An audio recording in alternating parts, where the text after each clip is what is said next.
Hi. How are you doing, Spencer? Good, how are you? I'm doing all right. We just came down here to find out what you knew about Yemen. You did your research, didn't you? I did do my research. Yes. Great. A lot of it. So we're going to interview you. Are you cool with that? Yes. Do you have a lot to tell us?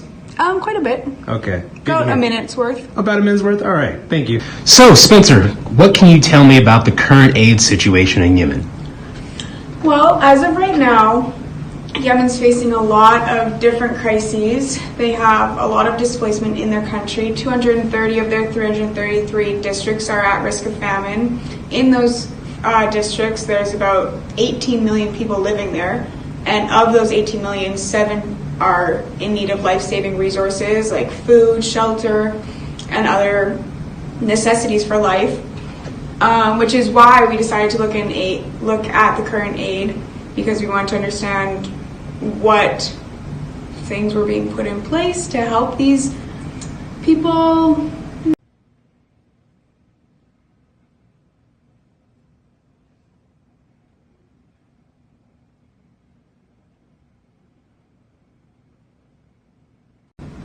That was very insightful.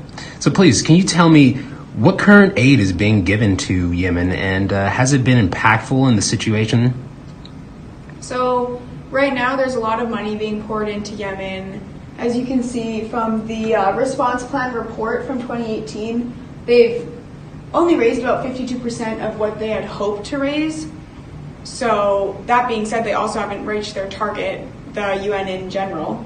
But you can see the breakdown of all of the aid. Most of it has been going towards food security and agriculture.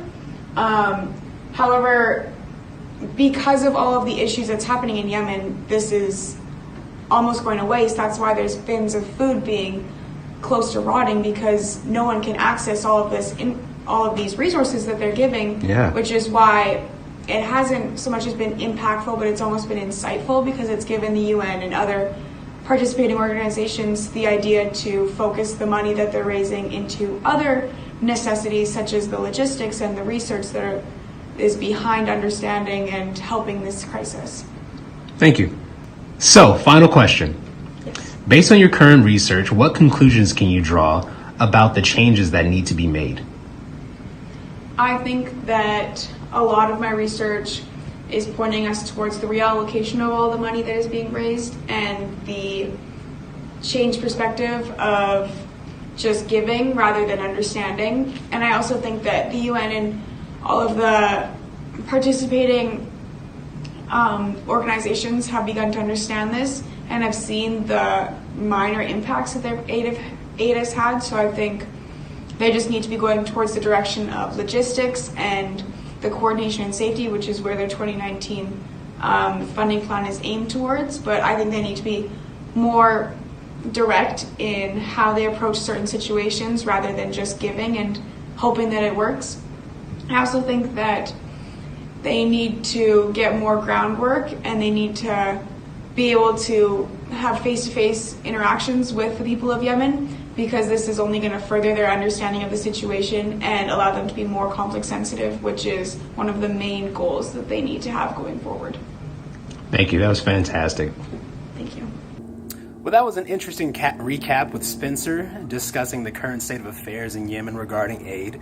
We're heading off to the psychology building now to speak with Azalea and see what she has to find about the infrastructure and blockades that are preventing people from eating food in Yemen. Thank you.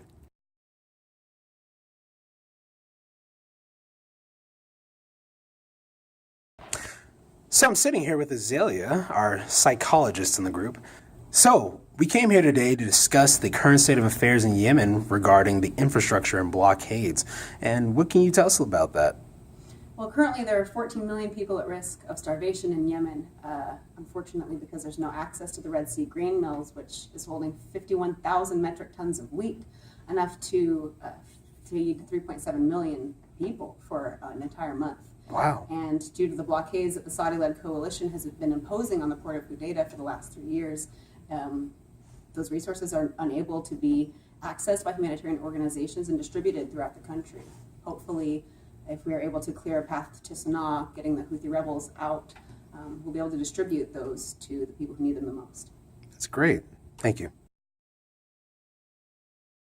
current issues that Yemen is facing, we notice that they're having issues with famine, cholera outbreak, and general security.